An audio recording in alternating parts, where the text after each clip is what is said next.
Sí me ha sorprendido a veces que hay chicos de segundo, de primero, que ya ellos traen esa iniciativa, incluso esa capacidad de desarrollar, y ellos generan su propio proyecto desde segundo semestre.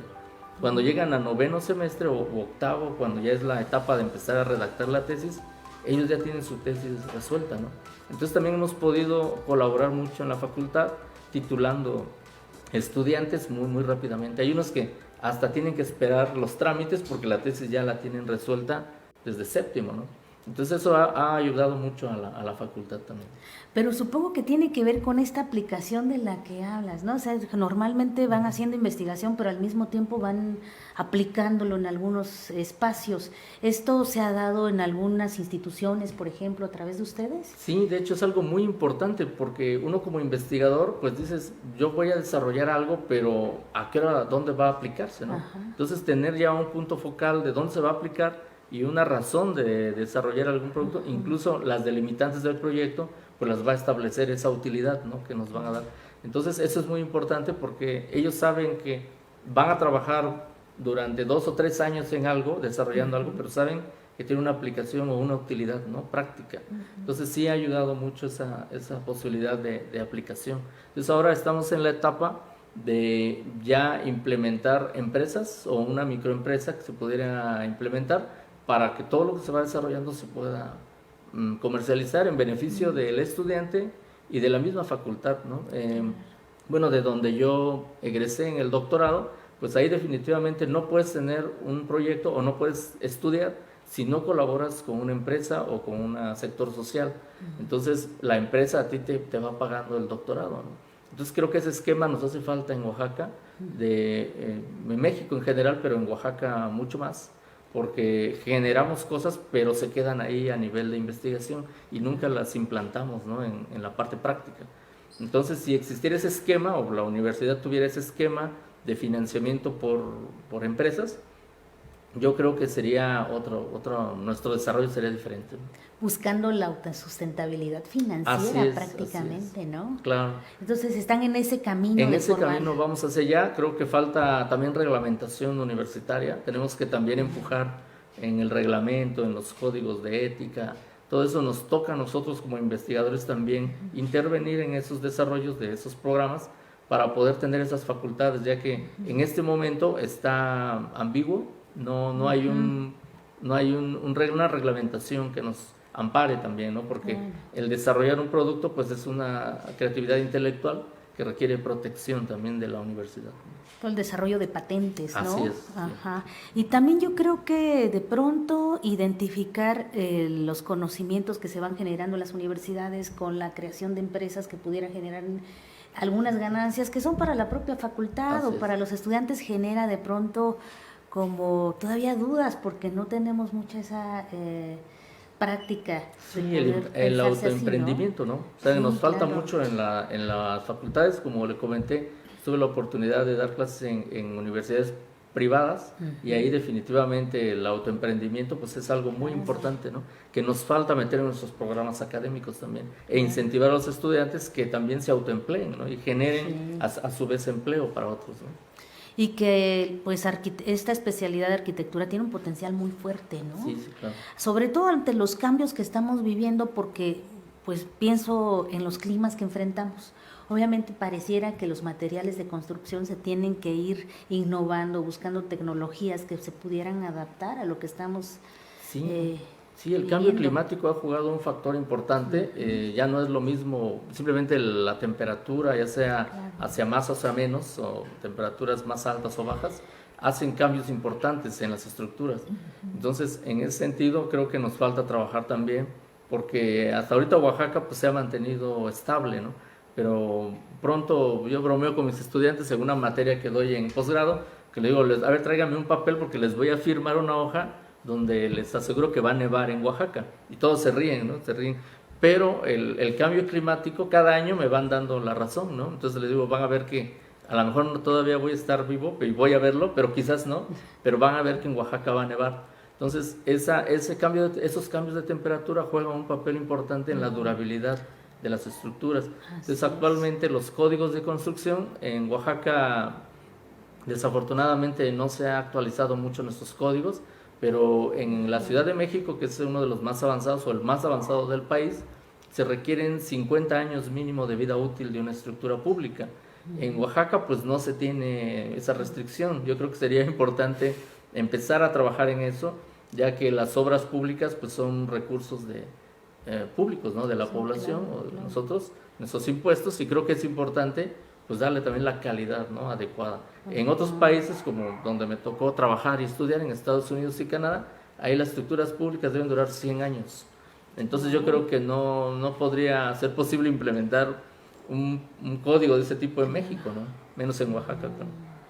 Sí, pero pareciera que hay un desfase porque, a ver, comentas que se hace investigación en México, aunque no necesariamente es un conocimiento que se puede aprovechar acá, que tiene que ver más con las condiciones de infraestructura, de laboratorios y de impulso a este tipo de especialidades, Sí.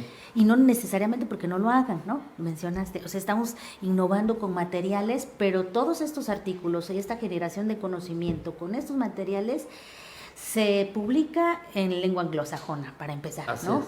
Que va dirigido a ciertos países muy Claro. concretos. Entonces, pareciera que ahí más bien hay una suerte de falta de articulación, básicamente. No es que no se generen aquí esos conocimientos, Así ¿no? es, sí, hay una brecha muy grande entre simplemente el idioma, como dice, ¿no?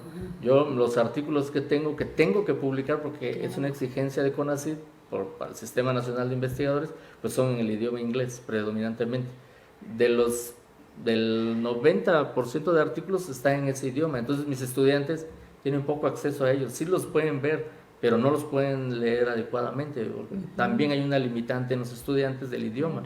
Entonces, esa brecha, ¿no? Que hay entre lo que hacemos, ¿no? Las exigencias del CONACYT hacia la parte práctica, ¿no? Creo que nos falta esa parte y creo que esa parte la podría llenar la creación de esas empresas o microempresas que pudieran ir aterrizando esa información o esa investigación que se hace en Oaxaca, en la UAPJO, que podemos competir.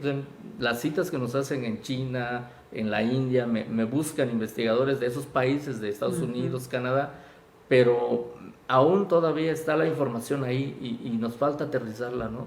Entonces creo que la generación de esas microempresas o empresas o empresas que se interesaran en nuestra investigación podría rellenar esa brecha, ¿no? Podría ser digamos, el paso para la aplicación de esta investigación.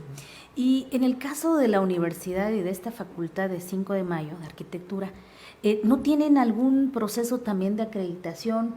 O sea, ¿no hacen ustedes como núcleos de acreditación para otros arquitectos o solamente hay un organismo de acreditación externa? O sea, solamente CINFRA, ¿no se vinculan ustedes como evaluadores para esas acreditaciones, por ejemplo? Muy pocos de nosotros hemos participado.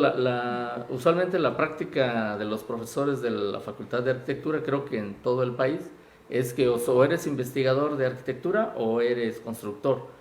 Entonces también eso nos hace falta profesores que cumplan todo ese espectro, que sé que es un poco difícil que un profesor esté en esas tres líneas, que es investigación, docencia y la práctica, ¿no? Sí. Pero creo que hacia allá tenemos que ir. Necesitamos más profesores que tengan esas tres posibilidades, porque solamente así podríamos incluso saber, ¿no? Cuáles son las deficiencias del sector para aplicarlas en la investigación y aterrizarlas en la docencia, ¿no?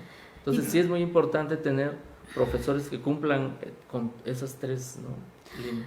Pero de alguna manera, aunque es bastante trabajo, pues tú comentas que lo vas haciendo porque Así tú es. tienes trabajo en construcción y que eso mismo pues, te da la pauta para saber qué necesita el sector, Así pero es. además qué se puede ir experimentando Así incluso es. en la propia práctica, ¿no? Sí, en cuanto a las certificaciones que comenta, pues en la facultad no se ha hecho algún trabajo de ese tipo, se hacen cursos, Ajá. se hacen cursos, a mí me ha tocado impartir cursos de investigación, ya sea a practicantes, o sea, constructores. Entonces creo que eso es muy importante porque hay muchas deficiencias en la práctica constructiva de Oaxaca en general y en México que pues nos podemos coaligar, ¿no? O sea, tratar de coadyuvar en implementar mejores prácticas constructivas hacia las personas que están ya en el sector de la construcción, incluso profesionales.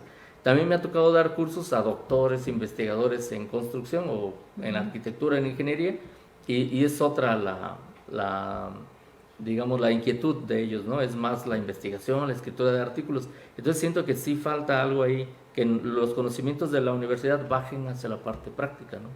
Hacia el sector de la construcción, los constructores, albañiles, incluso, ¿no? Interesante.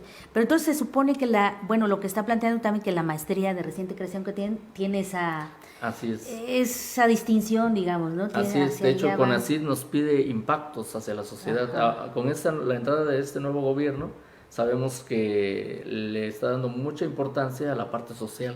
Entonces, nuestra maestría tiene esa visión de que sí se generen cosas, se desarrollen investigación que tenga una aplicación hacia la sociedad, un beneficio social, pero en este es un beneficio hacia la sociedad oaxaqueña, hacia las problemáticas de la construcción de Oaxaca.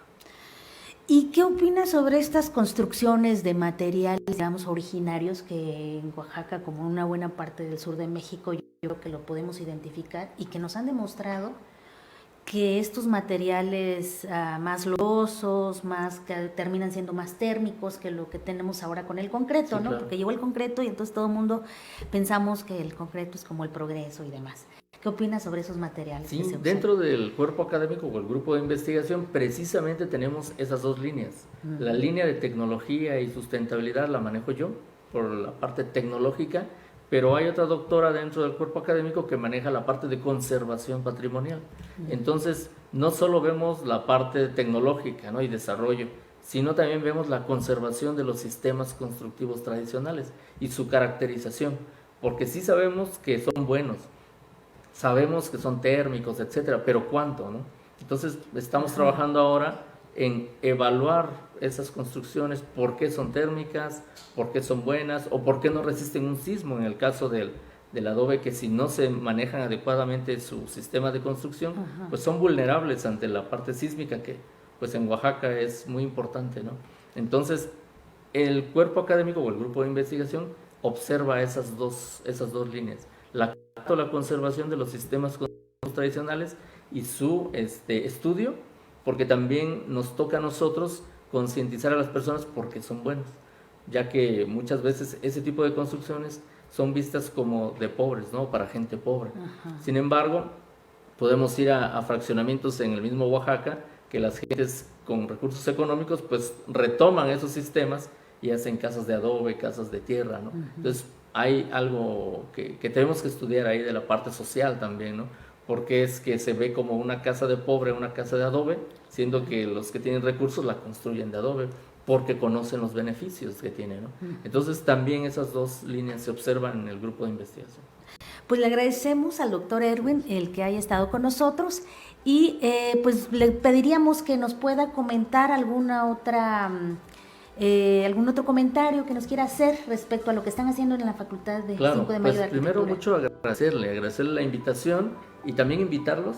Le comentábamos que tenemos un congreso internacional que se va a realizar precisamente con las temáticas de la maestría, que son 3, es materiales de edificación sustentable, intervención sustentable del entorno urbano y conservación sustentable del patrimonio histórico. Entonces tenemos esas 3 líneas y vamos a abordar cerca de 19 o 20 ponencias con investigadores de España, de Colombia, viene gente también de Texas, de Estados Unidos, con nuestros aliados estratégicos de la UNAM, de la UAM, de otras universidades nacionales, que van a compartir diferentes ponencias. El congreso es un congreso internacional que se llevará a cabo los días 28, 29 y 30 de mayo en la Facultad de Arquitectura 5 de Mayo. Es de acceso libre, solamente hay que registrarse al inicio de cada sesión del día y vamos a ver diversos temas. También el cuerpo académico pues participará con algunos temas. Pues perfecto, ahí está la invitación del doctor Erwin y les agradecemos que nos hayan acompañado, que tengan